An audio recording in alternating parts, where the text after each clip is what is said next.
Yang terhormat Bapak-bapak, Ibu-ibu, salam Pancasila.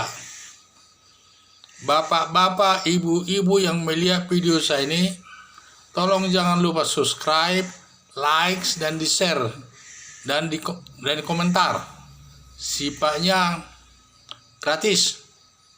Saya akan mengomentari bagaimana penyelesaian perkara pensiunan militer Kiflan Zain. Ini Kiflan Zain ini waktu terjadi kampanye antara Presiden Joko Widodo dengan Prabowo Subianto untuk mencapai jabatan Presiden RI, di mana saat itu masuk tahun politik, di mana Kiflan Zain pada saat itu mendukung kelompok nomor 2, yaitu Prabowo Subianto sebagai calon presiden. Dan juga sedangkan Joko Widodo adalah kelompok 1. Jadi pada saat terjadinya kampanye berpolitik itu untuk menyampaikan pendapat masing-masing dalam kampanye itu, pada saat itu ada berlangsung kampanye. Pada saat berlangsung kampanye, yang mendukung Kiflan Zain, yang mendukung Prabowo Subianto, Kiflan Zain karena dia mendukung nomor 2, menyatakan saat itu Kiflan Zain akan membunuh jenderal, katanya. Jadi pada saat kampanye itu Kiflan Zain katanya ada rencana mau membunuh jenderal. Jenderalnya itu apa, 3 orang kurang tepatnya, tapi pokoknya ada rencana pembunuhan jenderal. Akibat rencana tersebut, kepolisian sudah menyidiknya, memeriksa perkara itu, dan sudah sampai disidangkan di pengadilan. Tetapi sampai sekarang tidak ada kelihatannya penyelesaian perkaranya. Apakah sudah selesai atau tidak?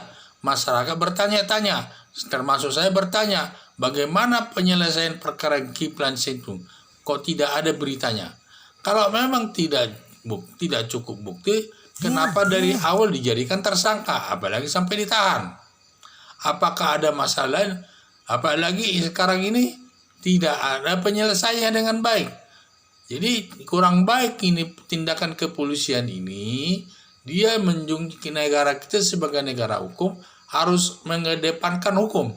Jangan hukum itu digunakan untuk kepentingan politik. Hukum itu digunakan untuk menindak para pelaku yang melakukan kejahatan.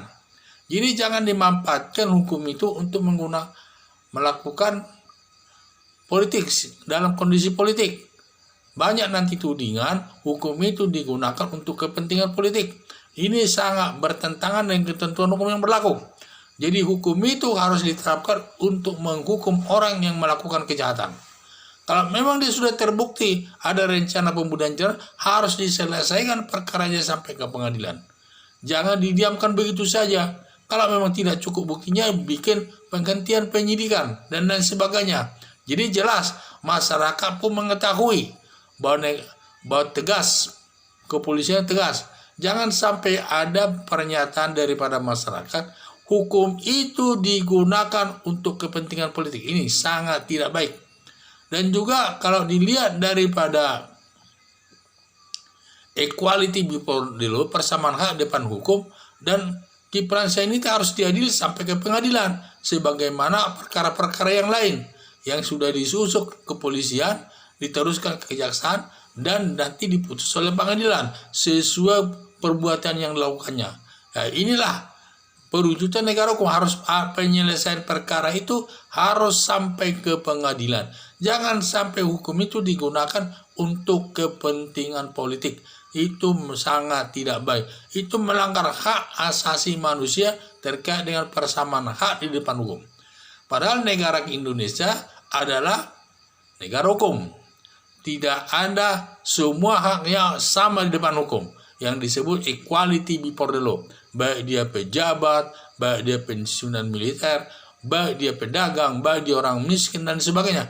Kalau melakukan perbuatan kejahatan, harus diselesaikan sampai ke pengadilan. Ini yang namanya equality before the law, persamaan hak di depan. Jangan melakukan tindakan diskriminatif, memilih-milih pelakunya, apalagi hukum itu digunakan untuk kepentingan politik dan dipilih-pilih lagi. Kalau orang lain dijadikan sampai ke pengadilan, kalau dia karena pensiunan militer tidak jadi sampai ke pengadilan. Ini sangat bertentangan dengan asas equality before the law. Jadi kami harapkan supaya penyelesaian perkara Kiflan Zain ini harus berujung sampai ke pengadilan agar masyarakat tidak bertanya-tanya soal penyelesaiannya. Dan ini juga sebagai perwujudan daripada negara hukum. Kalau dia mewujudkan kalau di hukum itu diwujudkan dalam penegakan hukum itu sampai selesai, sampai ke pengadilan sesuai aturan hukum yang berlaku. Tetapi kalau hukum itu digunakan untuk kepentingan politik, ini sangat bertentangan dengan hukum itu sendiri. Sangat bertentangan, nanti malah nama negara Indonesia jelek. Jadi polisi supaya bertindak tegas di sini, selesaikan masalah itu. Soal bagaimana nanti hukumannya pengadilan diserahkan kepada putusan hakim, karena putusan hakim ini itulah nanti yang menentukan apakah orang itu salah atau tidak. Dan juga hakim itu juga nanti yang menjatuhkan hukumannya, seberapa lama hukumannya sesuai perbuatan yang dilakukan. Sekian dan terima kasih.